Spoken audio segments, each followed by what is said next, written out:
Samantala'y mariing ipinahayag ni public health advocate at social media personality na si Dr. Richard Mata na papalapit na ang araw na tunay na mananagot ang mga sangkot sa umanong garapalan at malawakang korupsyon sa kasalukuyang administrasyon. Ang legal counsel ni Zaldico na si Attorney Roy Rondain at pinabulaanan niya itong mga akusasyon na binitawan ni Pangulong Bongbong Marcos. Ang sabi ni Attorney Rondain, wala raw itong katotohanan, wala daw siyang kinausap na kahit na sino mula sa gobyerno para ipatigil ang pagpapakansela ng pasaporte ni Zaldico. Bukod dyan, wala rin naman daw siyang control doon sa paglalabas ng mga video message ni Zaldico. Asahan sa atin ang ating mga mamamayan.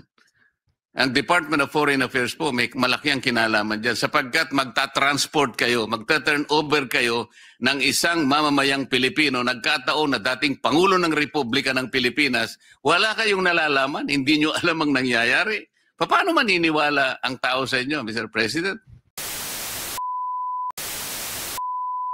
Yes. Magandang hapon muli sa ating mga kasama. Nandito na naman si Goods nagbabalik. At syempre, kung di ka pa nakasubscribe sa ating channel, subscribe na lang po at hit mo na rin yung bell para update ka sa ating mga video. Nako, ano na ito? Usapin na. President Sara na. Ano daw? President Sara na. Yahoo! Malacanang napapraning na sa mga balitang ito. Di makagalaw ang appropriation chair kung hindi inutos ng sticker. Mercoleta, question why ex-PNP chief hire, serve warrant, read Miranda rights to Duterte. Bakit? Ang tanong. Kampo ni Zaldico pinabulaan ang blackmail umano niya kay President Bongbong Marcos. Nako. Hay, nako talaga naman. Ito pa. Hararo ko na-aresto ba o hindi? Yan ang tanong. Big question mark. Ito Comelec, wala nakitang ebidensya para kasuhan sina Senator Chis Escudero at Lubiano. Comelec, walang nakitang ebidensya para kasuhan Senator Escudero at Lubiano. Talagang malaking katanungan. Malaki hong usapin. Malaki hong question mark kasi wala naman hong nakita, walang video, walang litrato na talagang tumanggap ng pera. Kung kasi ihahain nyo yan sa hukuman, madidismiss lang ho ang kaso. Pero mamaya na natin pag-usapan yan. Napag-usapan natin, Sara na ba? Duterte na ba? Di ba? Kung kayo natutuwa, malamang sa malamang, happy ang lahat! Talaga maging happy ka kapag umupo na si VP Sara. Kaya yung iba nawiwindang na eh. Medyo nasisiraan na sila ng bait. Nasisiraan na sila ng bait. Bakit? Sang katakot-takot na baho at mga akusasyon. Pero ang mga nagpapatunay niyan ay yung mga dati nilang kakampi. Ngayon ang tanong dito, baka mamaya yung mga nag-resign daw kuno o tinanggal daw di umano, magsiawit na at kumanta. Agoy. Aabot ka pa ba ng January 1? Presidente ka pa kaya? Ang tanong, nagtatanong lang ho. Simulan natin, ano ba meron dito? BP Sara na ba sa 2026? O BP Sara na ba sa December? Nagtatanong lang ho. Tuloy. Isinapubliko na ni dating Bicol Representative Zaldico ang isang 7 pahinang liham na sinasabi niyang ipinadala niya umano kay President Bongbong Marcos noong February 2025. Ibinahagi ito ni Zaldico sa isang post sa social media platform sa Facebook. Kasunod ng pag-post niya ng panibagong video na naglalaman ng mga alegasyon laban kay President Bongbong Marcos at kanyang mga kaanak kaugnay ng pagkontrol sa presyo ng agricultural products. Kontrolado ng kapatid ni First Lady ang importasyon ng sibuyas. Ito ang paratang ni dating Bicol Representative Zaldico laban sa kapatid ni First Lady Liza Marcos na si Martin Araneta. Noong 2022, nagkaroon ng investigasyon sa Kamara Dahil sa sobrang taas ng presyo ng sibuyas, doon lumabas ang pangalan ni Martin Araneta bilang isa sa mga nasa likod ng kontrol sa importasyon. Aniya, hindi na natuloy ang investigasyon tungkol dito. Ang sabi ni former House Speaker, tinawagan daw siya ni First Lady Liza Marcos at ipinapatigil ang investigasyon. Kaya walang natuloy at walang naparusahan dahil pala kontrolado ng kapatid ng First Lady ang importasyon ng sibuyas. Kaya't nagbigay ng mabigat na pahayag si Vice President Sara matapos niyang Pakinggan nyo ha. Nawawala. Wait lang ha. Ayun na naman siya oh. Medyo napipindot eh. Pero tignan muna natin. Ito nga yun. Isinapubliko na dito ka. sa Facebook kasunod ng pag-post niya ng panibagong video na naglalaman ng mga alegasyon laban kay President Bongbong Marcos o ng investigasyon sa Kamara. Dahil sa sobrang taas ng presyo ng sibuyas, doon lumabas ang pangalan ni Martin Araneta. Naulit lang hanapin natin dito. Yan. Kapatid ng First Lady ang importasyon ng sibuyas. Kaya't nagbigay ng mabigat na pahayag si Vice President Sara. Matapos niyang idiin si Pangulong Ferdinand Marcos na malinaw umanong may kinalaman sa kontrobersyal na 2025 budget insertions. Patay mismo sa pirma ng Pangulo sa General Appropriations Act or GAA. Ayon kay Vice President Sara, hindi na kailangan pang pagtalunan kung sino ang responsable. Aniya, hindi ko na kailangan sabihin na kasali yung Pangulo dyan. Kasi kitang-kita naman natin kanino bang pirma. Ang ebidensya ng kanyang partisipasyon is yung pirma niya sa GAA. Giit ng Vice President Sara, sapat na umano ang ebidensya upang sabing nakagawa ang Pangulo ng culpable violation of the Yun, ha? Culpable violation, ha? Article, kung ano-ano mang article yan. Culpable violation, pwede bang makasuhan o pwede bang ma-impeach o impeachable offense ba ito? Maraming nagsasabi, marami nang nag-impeachable offense. Naku, marami nang impeachable. Hindi ko maintindihan yung post ito. Marami rin nagsasabi na pwede. Oo, kasi ano yan eh, lumalabas na pandarambong, panluloko, betrayal of public trust, marami. Di ba? Plunder case. Kasi, sabi sa video, sino ba ang nakapirma? Malamang sa malamang. Di ba? Kung pagbabasihan nyo kung ano yung nangyari sa GAA at sa BICAM, so dati, ang pinapalabas nila na nabito naman daw. O ngayon, ano sabi ni Saldico? Binito pero ando ng insertion. Agoy.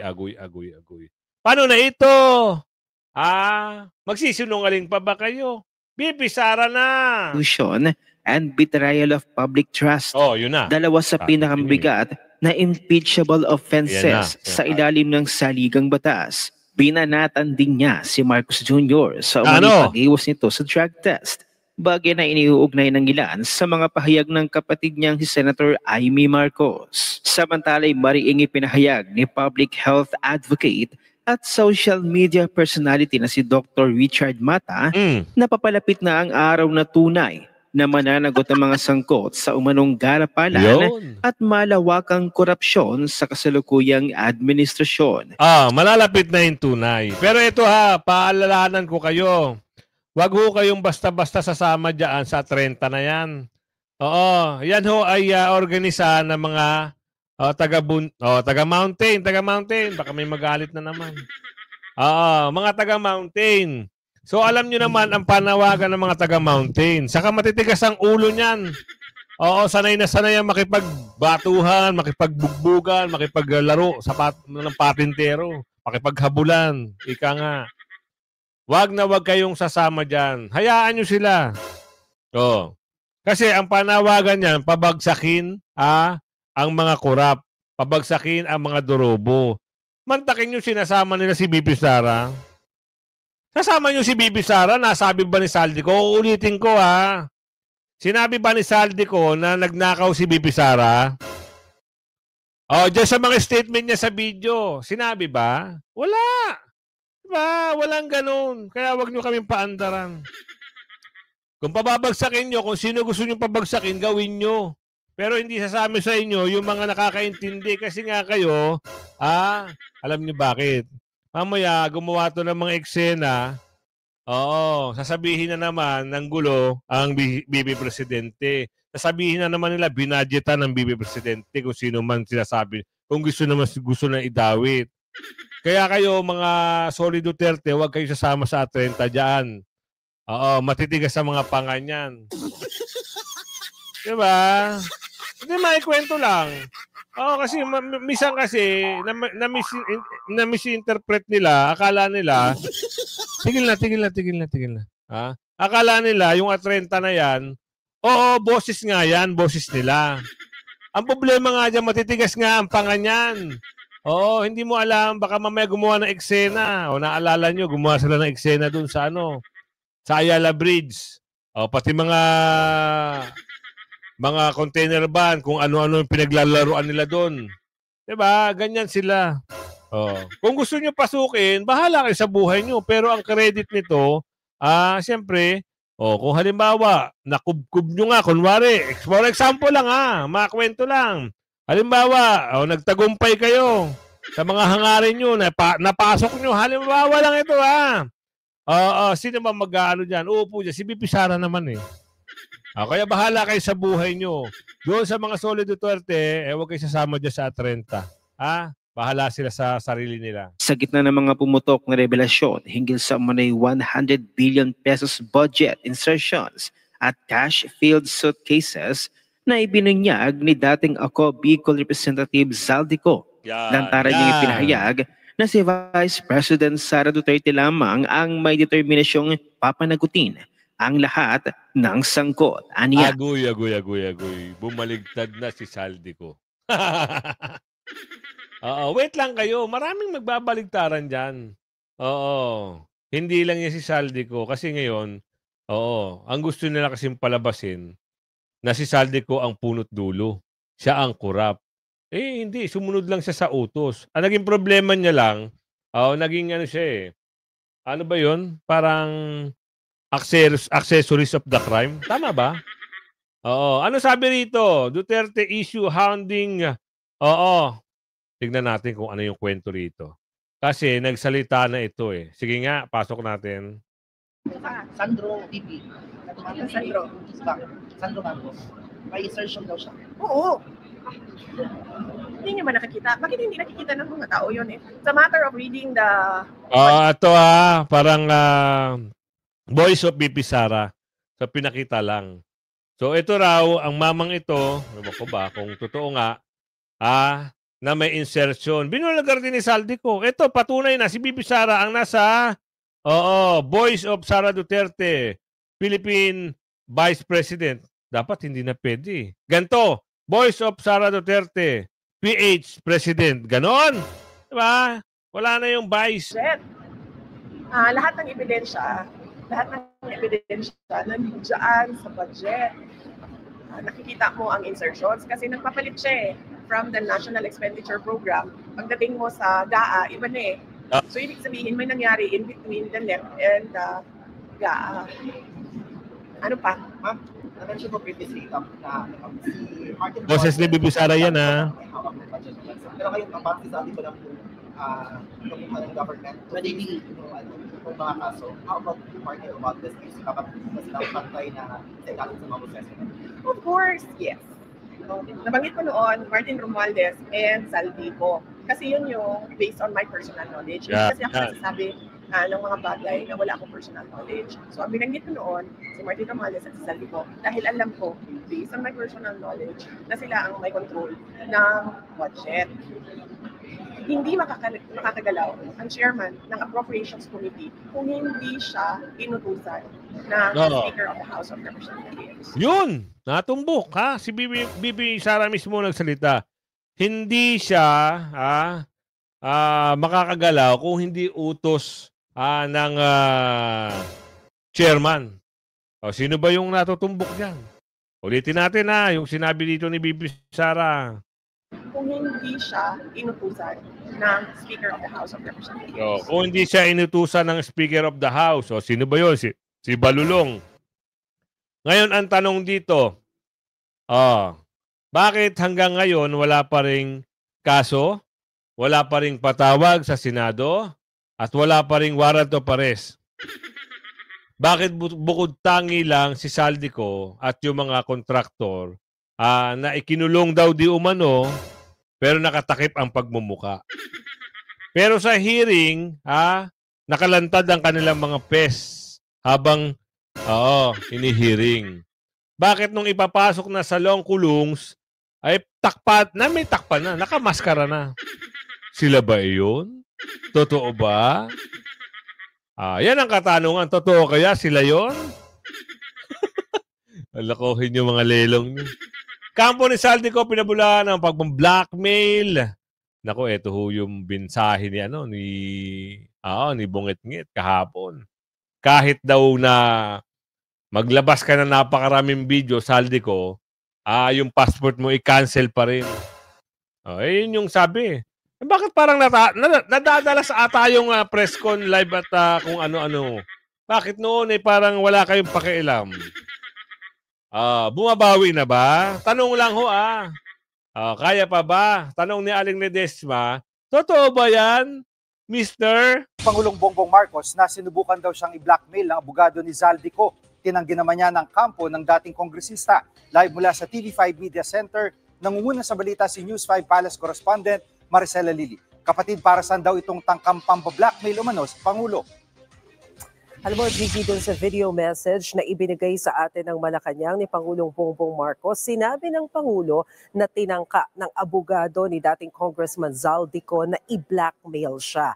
Ang hiling daw nila, kung gusto nila, na itigil na ni Zaldico yung sunod-sunod na paglalabas ng video kung saan ilang beses niyang idinawit si Pangulong Bongbong Marcos at maging ang pamilya nito doon sa kanyang video. Kung gusto raw na matigil yung paglalabas ng video na yan, ang dapat daw gawin ng Pangulo ay wag nang ituloy yung pagpapakansela ng pasaporte ni Zaldico. Balikan natin yung mga sinabi ni Zaldico patungkol sa Pangulo kasi matatandaan natin na minsang binanggit ni Zaldico ang Pangulo na kumikickback daw mula doon sa ipinilit na budget insertions dito sa nakalipas na national budget. Of course, itinanggi na yan ng Pangulo at hinamon pa nga niya noong katatapos lamang na press briefing ni PBBM kamakailan na mas maigi kung umuwi na lang dito sa Pilipinas si Zaldico nang sa gayon ay mapanindigan at mapanumpaan niya ang mga sinasabi niyang salaysay na ito. Pakinggan natin yung bahagi ng video message ni PBBM. I do not negotiate with criminals. Kahit maglabas ka na ng video ng lahat ng kasinungalingan mo na pag-destabilize sa gobyerno, gusto kong malaman mo, Zaldi, makakansela pa rin ang passport mo. Hindi ka na makakatakas sa hustisya. At Maricela, anong naging reaksyon ng kampo ni Zaldico sa ibinunyag ng Pangulo? Ngayong hapon, Gigi, pakinggan nyo wala naman daw ganun. Wala daw pambablackmail. Wala raw silang, ewan ko ilang beses na kasi yan nagsabi. Yung kanina nagsasalita na yan. Sino ba yan? Tanong lang. Ilang pangako na binanggit yan? Flood control meron tayo. Mag-ipon kayo ng tubig para may magamit kayo. Tapos, puro. Tapos ito na naman. Ulitin natin. Ano ba yan? May aanihin na tayo. Katatanim pa lang, may aanihin na. Tapos ito ngayon. Kunwari, siya nagpa-imbestiga. Ito na naman. Hindi papahuli si Tatay Digong. Ano nangyari? Ito na naman. Blackmail. Sa tingin nyo, grabe, maniniwala pa ba ang Pilipino niyan? Easy ka dyan, boy! Maniniwala pa ba? Ewan ko lang Aling Ledesma, Aling Trinidad. Kayo ho ba ay maniniwala pa ba na meron daw ganun pambablackmail? Diyos mo yung marimar naman. Istoryahe. Ay abangan nyo yung pakpak ng Agila ng Davao pag bumuka.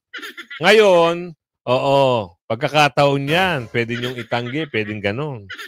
Wag lang talaga, talagang ang Agila ng Davao, alam nyo, sabi sa tarot, universe na talaga ang kumikilos para dito kay BP Sara. Universe na. 'Di ba? Fact-checking sa mga kalamidad, nalalaman yung mga dorobo. Isipin nyo naman kasi, milyon, trilyon. Ubusan ka ba ng bayan? Mangungutang ka pa. Ngayon, na-fact-check sila at yung universe ay tumutulong na para umupo na si BP Sara. Tama sa tama. 'Di ba? Pakinggan nga natin ito. Sa atin ang legal counsel ni Zaldico na si Attorney Ruiron Dain at pinabulaanan niya itong mga akusasyon na binitawan ni Pangulong Bongbong Marcos. Ang sabi ni Attorney Rondain, wala raw itong katotohanan, wala daw siyang kinausap na kahit na sino mula sa gobyerno para ipatigil ang pagpapakansela ng pasaporte ni Zaldico. Bukod dyan, wala rin naman daw siyang control doon sa paglalabas ng mga video message ni Zaldico. Pero madagdag ko na rin lang, Jiggy, doon sa video message kasi ni PBBM, maliban dyan sa pagsisiwalat niya na nagkaroon ng blackmail, etong kampo ni Zaldico para mapakansela o hindi matuloy yung pagpapakansela ng kanyang passport, nagbigay din ng update si PBBM tungkol doon sa ongoing investigation dito sa mga sinasabing anomalya sa flood control projects. At kanina sinabi niya na nakapag-issue nga daw yung Anti-Money Laundering Council ng 2 freeze order para maipa-freeze yung mga assets na may kinalaman dito sa sinasabing anomalya. Sa kabuuan, nasa 12 bilyong piso na raw yung halaga nitong mga frozen assets na ito. Kabilang na rin dyan yung mga air assets ni Zaldico. Wait lang, bakit lagi na lang kay Zaldico? Diba? Kasi nababalita, bakit hindi kaya ipa-freeze yung kay pinsan? Nagtatanong lang ho, bakit kaya? Sa palagay nyo, kasi pag nadamit at bumulgar ang pangalan ni pinsan na sa kanya mismo nagmula, kasi inilaglag na nga baka maglaglaga na sila. Baka, maaari. Konting araw na lang siguro, baka 2 na sila maglalaglagan Diba? Kasi damay-damay na himuto. Domino effect. Ngayon, kaya ngayon todo ang boses ng mama. Todo kung ano pwede sabihin. Bakit tinanggi na abogado? Na wala naman daw ganun. Pwede niya sabihin yung kasi akala niya paniniwalaan siya ng taong bayan. Sino? Kilala niyo kung sino nagsasalita na yan. Tuloy! May kabuang halaga na 4 billion pesos. At Marcel, naglabas ng bagong video si Zaldico at may aligasyon siya laban kay First Lady Liza Marcos. May reaksyon na ba Malacanang dito?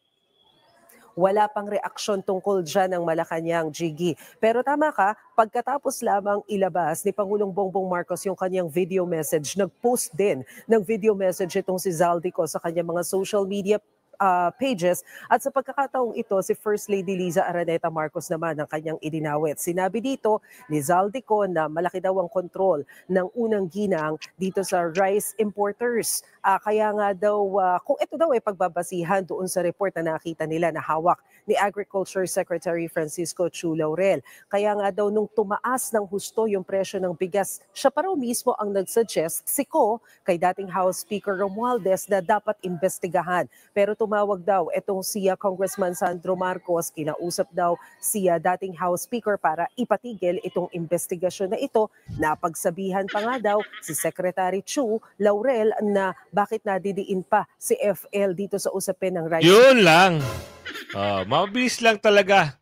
Pwede lang gawa ng hocus-pocus. Sige, tigil nyo. Madadawit Kaso nga lang, si Zaldico walang preno. Dire-diretso. Walang busi-busina. Ngayon Pero noon, pinagtulungan nila si BP Sara. Shiminit. Aguy. Hindi natin sinasabi na, na hindi ka pa rin ligtas, Zaldico. Kaya ka pa rin talagang mapakulong. Kasi nga, kayo yung mga, unless na lang na mapagbigyan ka ni BP Sara at talagang idiin mo ng idiin yung mga kasabwat mo noon. Diba? Meron ba sa panaginip nyo, Aling Ledesma? Tanong lang meron ka bang, yung tarot reader na lang? Ano ba yun? Si Windra Portuno. Ate Windra. Kami ho'y nagtatanong. Meron ho bang presidente ulit na makukulong? Meron ho ba kayong nababasa ngayon sa tarot nyo na pagkatapos ng lahat ng investigasyon o kaya naman matapos man ang kanyang termino, meron ho bang presidente ulit na makukulong sa Pilipinas? Tatanong lang ha. Kasi itong usapan na to, naitanong to ni Senador Marcoleta na Kuya Goods, bakit daw, why ex-PNP chief hire serve warrant, read Miranda rights to Duterte? Yun ang title. Ay alamin natin ang kwento rito. Kung yung Interpol ay wala sang kopya ng warrant of arrest, paano po nagkaroon ng warrant of arrest si General Torre para siyang mag-serve sa dating Pangulo? Saan po galing mismo yung warrant of arrest? Yes, ang pagkaalala ko dun sa hearing, pinadala electronically ng ICC dun sa kanilang counterpart dito sa Pilipinas, which is the Philippine Council for Transnational Crime.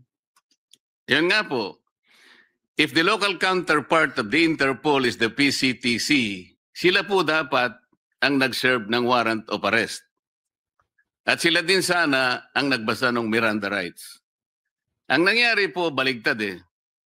Ang nag-serve po ng warrant of arrest is General Torre, siya pa yung nagbasa ng Miranda rights. So hindi po nasunod yung tuntunin mismo na binabanggit nila, Mr. President. Tama po.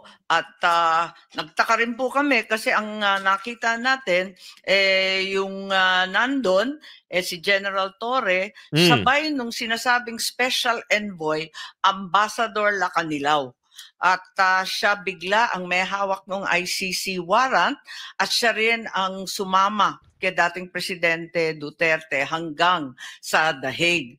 Pinagtatakahan po dahil yung NCTC ay walang alam sa pag-a-appoint niya at pagbibigay ng otoridad sa kanya.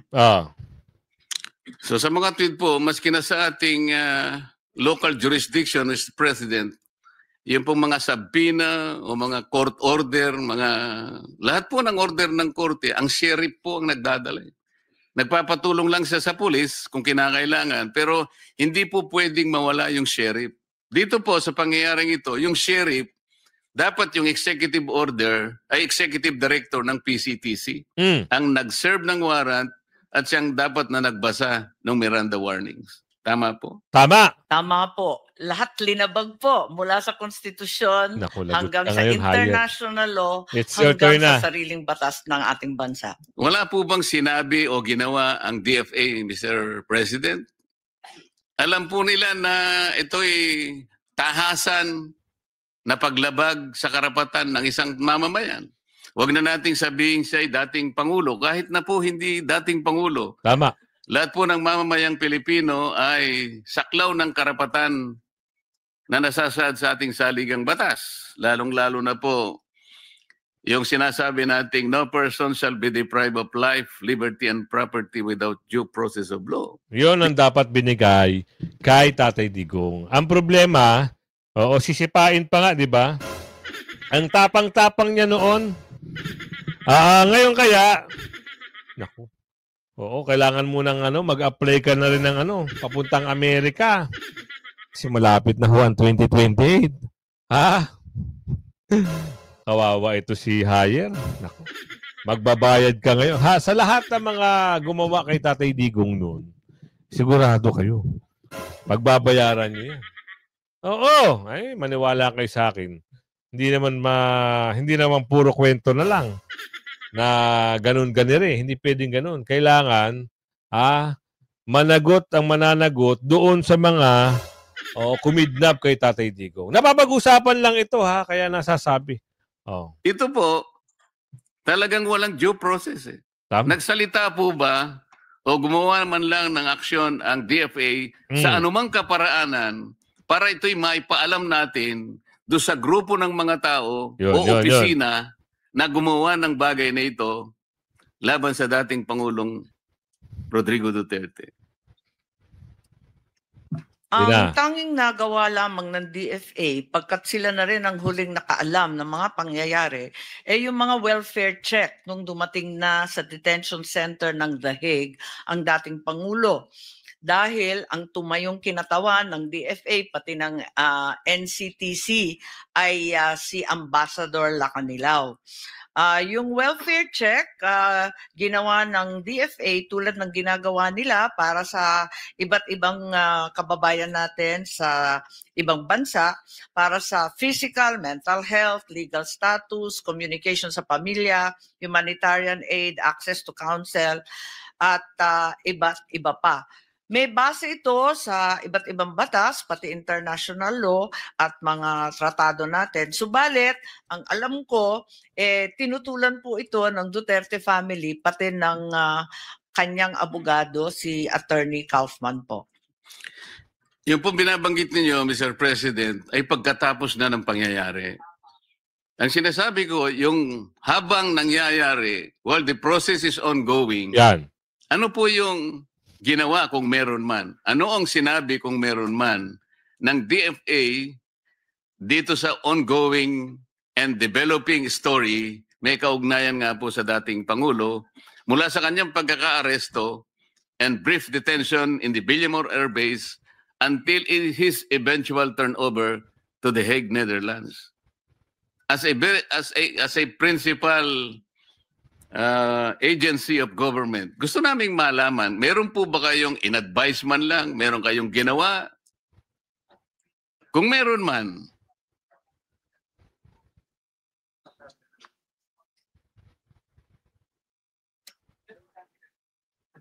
yes, sa pakikinig ko sa DFA, hindi nila nabalitaan itong mga pangyayari, kundi tulad natin, nakatutok lamang sa telebisyon at sa radyo hanggat tapos na ang lahat.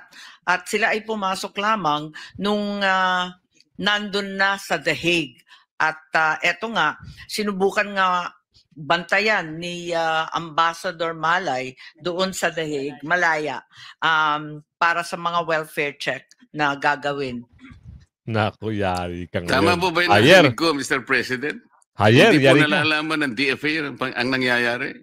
Yari si Hayer dito. Ibig sabihin, kidnapping talaga ang ginawa kay Tatay Digong? Tama ba ang narinig ni Senador Marcoleta? Tuloy. Noong araw na yun? Wala daw silang alam. Tinanong ko, pati yung Dubai, hindi rin nila nalaman. At yung tropa daw sa Dubai, hindi rin sinabihan. Ganon din sa paglapag sa The Hague.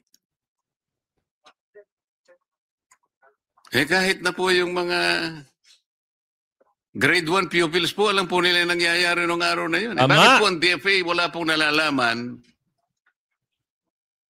sa nangyayari? Sa kaganapan. Totoo po bang wala kayong alam? O may nalalaman kayo, ayaw nyo lang makialam, natatakot kayo, nag-aatubili kayo, nag-aalala kayo? Kasi kung ganun po ang ating behavior, hindi po tayo nakagaganap ng tungkuling inaasahan sa atin ng ating mga mamamayan. Ang Department of Foreign Affairs po, may malaki ang kinalaman dyan sapagkat magta-transport kayo, magta-turn over kayo ng isang mamamayang Pilipino, nagkataon na dating Pangulo ng Republika ng Pilipinas, wala kayong nalalaman, hindi nyo alam ang nangyayari. Paano maniniwala ang tao sa inyo, Mr. President? Siguro hindi tama yung unang sinabi kong hindi nalalaman kasi tulad nga ng sinabi, nakikita naman sa telebisyon at sa radyo. Subalit, sila'y nanonood lamang pagkat ang totoo, linihim ang mga pangyayari ito. Di ba po, binanggit ni Secretary John Vic Remulla na ito ay group effort ng iilang katao lamang. At sila-sila lang ang nag-uusap. Hindi naman na dinamay ang DFA, hindi naman sinabihan yung mga ibang dapat na nandun, yung National Transnational Council at Transnational Crime Council.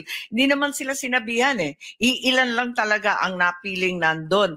Nakakatuwa pa nga dahil yung Villamor, kung tutuusin, talagang Air Force facility. Pero ang nag-take over yung PNP at naging caterer na lamang yung Air Force. Hindi rin daw nila alam. Sobra. So, 27 ho ngayon ng Nobyembre, bukas ho yung pinali kung ano yung magiging resulta sa interim release ni Tatay Digong. Hopefully, bukas ay makalaya na si Tatay Digong at mag-grant niya na yung interim release. Sana lang. Oo. ICC. Kung kayo ay meron pang puso, 82 years old na matanda. Pakawalan nyo na. Pakiusap. Pakawalan nyo na. Sana ay magkaroon kayo ng magic, Mr. President. Mapaniwala ninyo ko doon sa ganong kababaw na tama. Pangangatwiran na talagang hindi nila alam. So yan kung umabot ka sa video natin ito, like and share. Abangan natin bukas kung ano yung announcement sa interim release ni Tatay Digong. Hanggang sa muli, bye-bye!